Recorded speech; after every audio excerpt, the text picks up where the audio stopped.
Excuse me. Dad, are you gonna let me or not? Let me see. What's going on, everybody? Welcome to Down in Front. I'm your host, Steven Ryder, aka SJR, and today we're going to be talking about Point Break 1991 movie starring Keanu Reeves, Patrick Swayze, Gary Busey, and Lori Petty.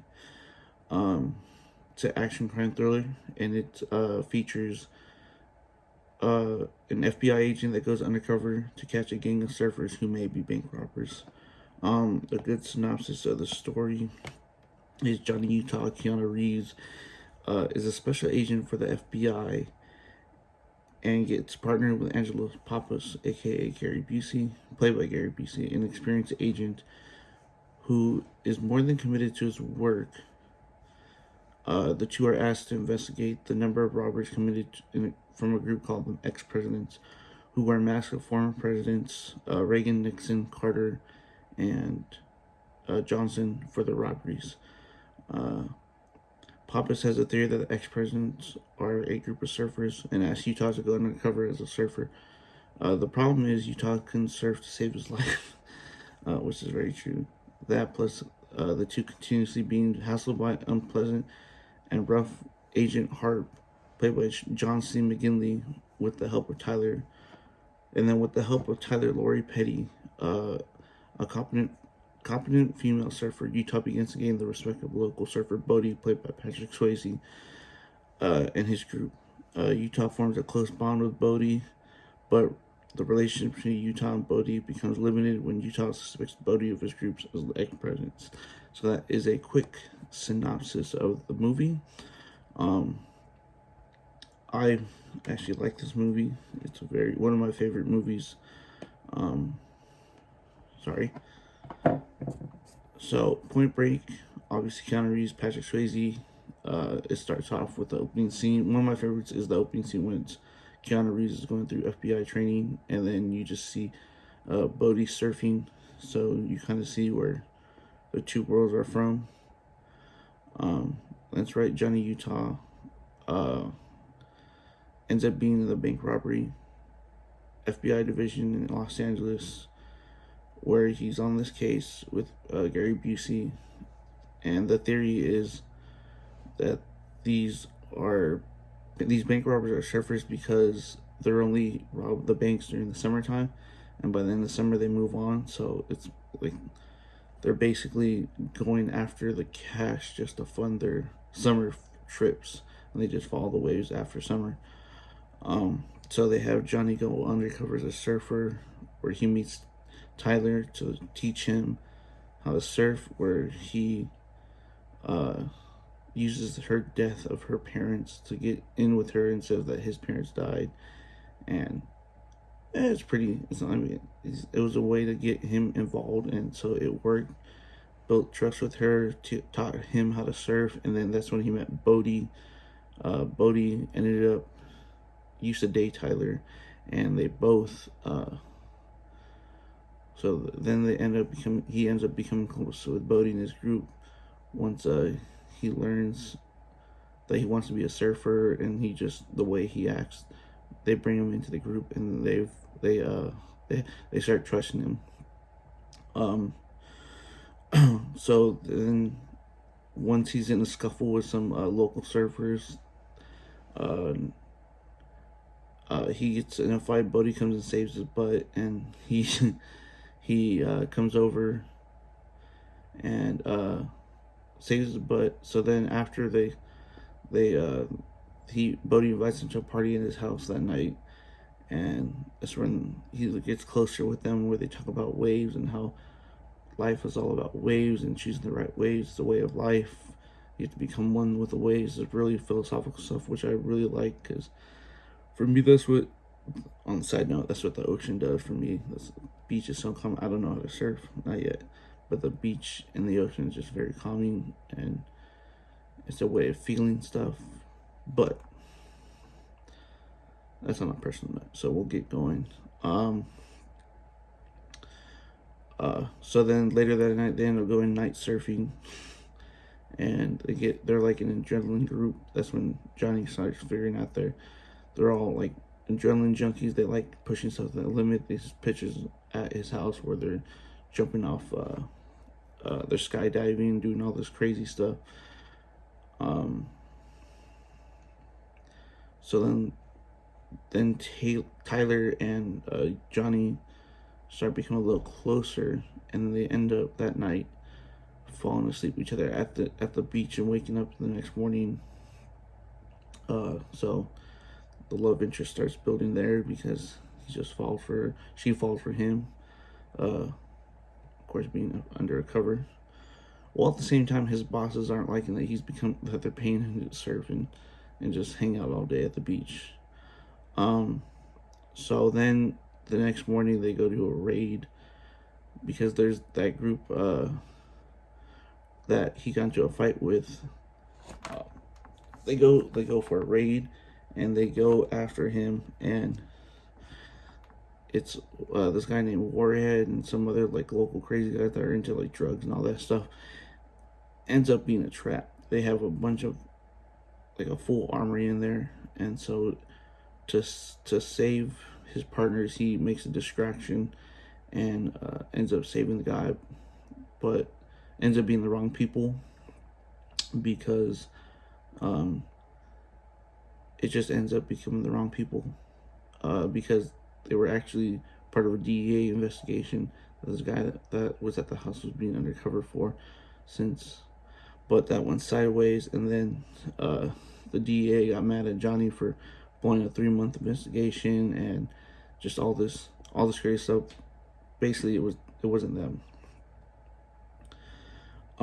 So then later on, Bodie and his crew wakes up Johnny at like 5 in the morning to go surfing because they have these 5-foot swells. So when him and Tyler are going to the beach and walking, and Bodie and his crew are over there surfing, he notices the patterns of the ex-presidents where one of the guy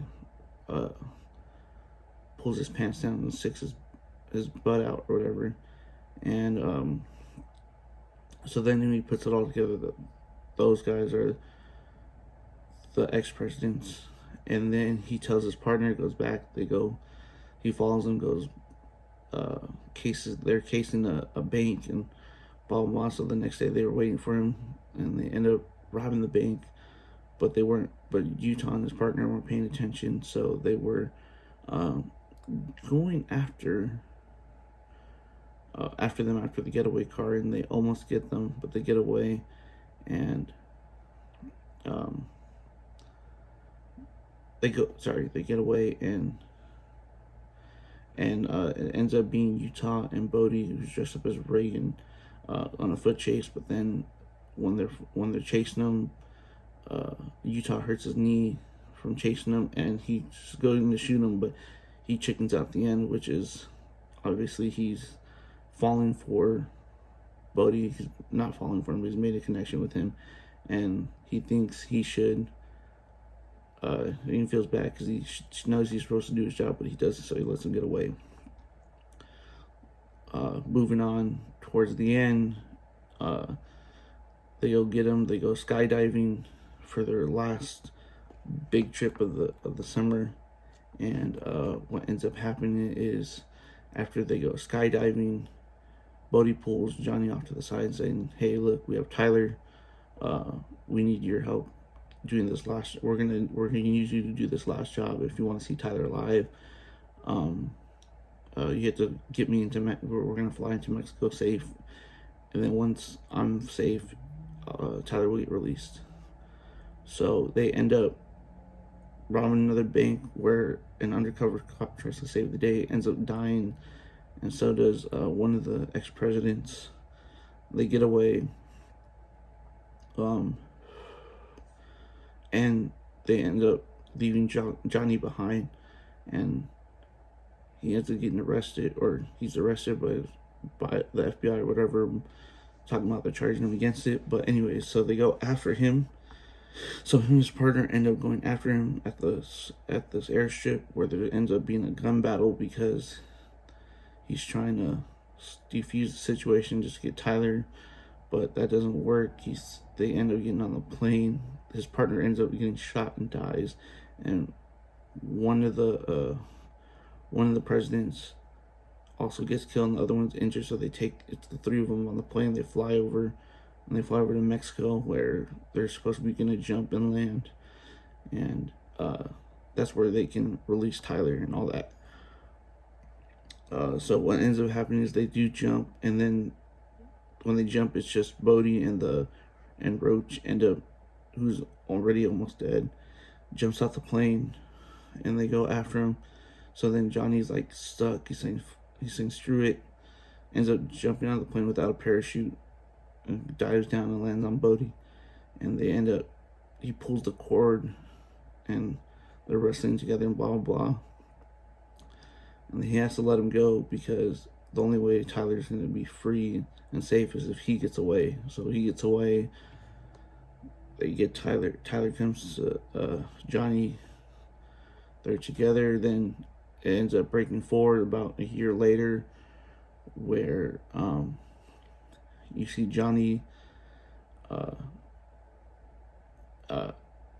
has been chasing Bodhi for the last year, and he ends up finding him near Australia, where this 50-year storm that Bodhi was always talking about, he was chasing after. He finds him there, and Johnny ends up fighting with him and arresting him, but Johnny feels the soft spot for Bodhi, and Bodhi convinces him to let him go. So then he lets him go. Then the police are over there. They say, "Oh, you let him go? Why'd you let him go?" But it ends up being they let him go, and he ends up dying because he's going after this massive waves. Only someone crazy enough to go do it. So then that's the end of the movie.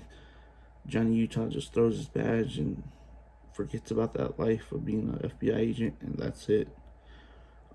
Overall, very good, very well written movie. One of my favorites. I think it's the characters, the whole worrying about living life to the fullest. I think it's a good lesson to be learned, because you never know what's going to happen with life. It just takes up by the horns. Very well directed, very well shot. I don't know, just one of my favorite movies. I've watched it like a dozen times. Very great scenes, very great acting from Patrick Swayze and Keanu Reeves. One of his beginning movies where he got his start. Patrick Swayze was always a great actor. Highly recommend it. It was really good. I really enjoyed it. I would recommend it definitely to anybody, even if you're not a surfer or anything into any of that kind of stuff. It's really good. It'll catch your attention. And yeah, so this is a quick little review, a little longer than 10 minutes, but I hope you guys appreciate it.